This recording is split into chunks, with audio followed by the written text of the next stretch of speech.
আজকে রান্না করব আমি রোস্ট। তো রোস্ট রান্না করার জন্য আমি এখানে মাংস নিয়ে নিয়েছি। তো এখন আমি এখানে একটু লেবুর রস, লবণ, একটু হলুদ গুঁড়ো, মরিচের গুঁড়ো দিয়ে মেখে নেব। মেখে আমি 10 মিনিট রেখে দেব। তারপর আপনাদের আবার দেখাবো, আমি দেখতে থাকেন। এই পাশে আমি কড়াইটা দিয়ে দিয়েছি। কড়াইটা গরম হলে পরে আমি তেল দিয়ে দিব। এই পাশে কড়াইটা আমার গরম হয়ে গেছে। আমি এখন একটা একটা করে মাংসগুলো ছেড়ে দিয়ে দেবো। এখানে আমার মাংস ভাজাটা হয়ে গেছে। এখন আমি এই তেলে পেঁয়াজ কুচি ভেজে নেব।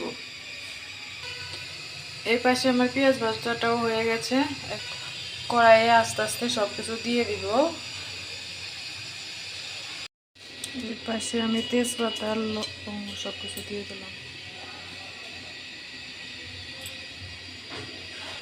এখন আমি পেঁয়াজ কুচি দিয়ে দেবো।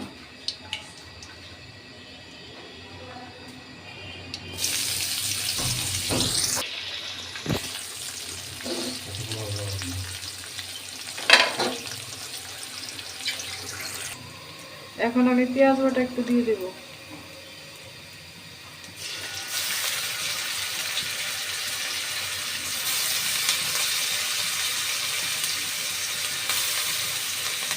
রসুন বাটা,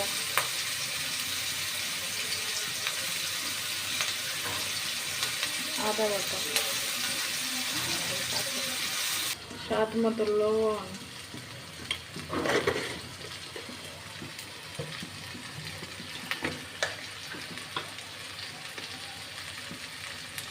পরিমাণ মতো হলুদ,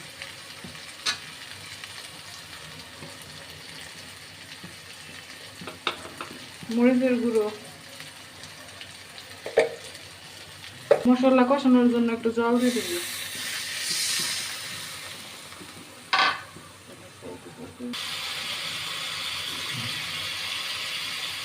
সামান্য একটু জিরা বাটা দিয়ে দিব। একটু গরম মশলা বাটা দিয়ে দিব।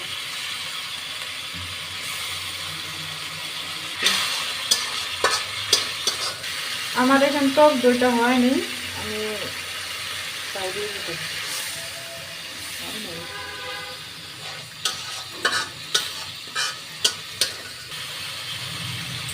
আমি এখন টমেটোর সস দিয়ে দিতেছি।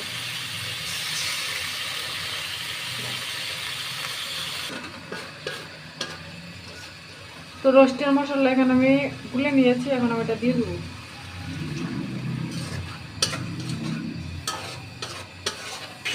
তো মশলা কষানো হয়ে গেছে। এখন আমি রোস্টগুলো দিয়ে দিব মাংস।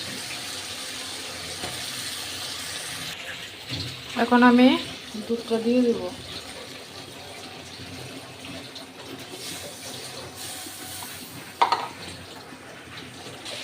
রোস্ট রান্না আমার হয়ে গেছে। এখন আমি নামিয়ে নেব রোস্ট। এখন আমি পোলাও রান্না করব। পোলাও রান্না করার জন্য এখন কড়াই বসিয়ে দিয়েছি। কড়াই তাপ হলে পরে তেল দিয়ে দিব। তেলটা আমার গরম হয়ে গেছে। এখন আমি গরম মশলা, এলাচ, লবঙ্গ সব দিয়ে দিব, সাথে তেজপাতাও দিয়ে দিব।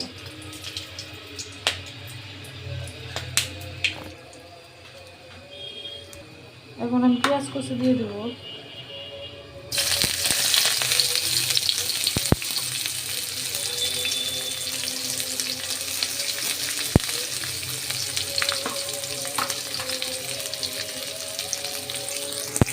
সামান্য একটু লবণ,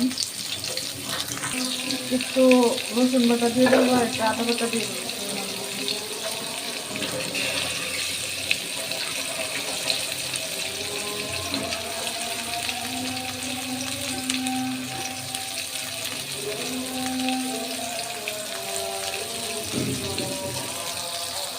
এখন আমি পোলাও চালটা দিয়ে দিব। এখানে পোলাও চালটা দিয়ে দিয়েছি। এখন আমি নিয়ে নেব।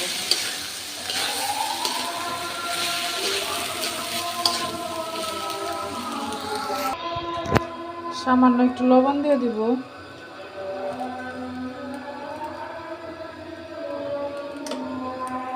এই সাইডটা আমার পোলাও ভাজাটা হয়ে গেছে, এখন আমি জল দিয়ে দেবো। এখানে আমি 2 পর চাল নিয়েছিলাম, চাল মগ জল দিয়ে দেবো।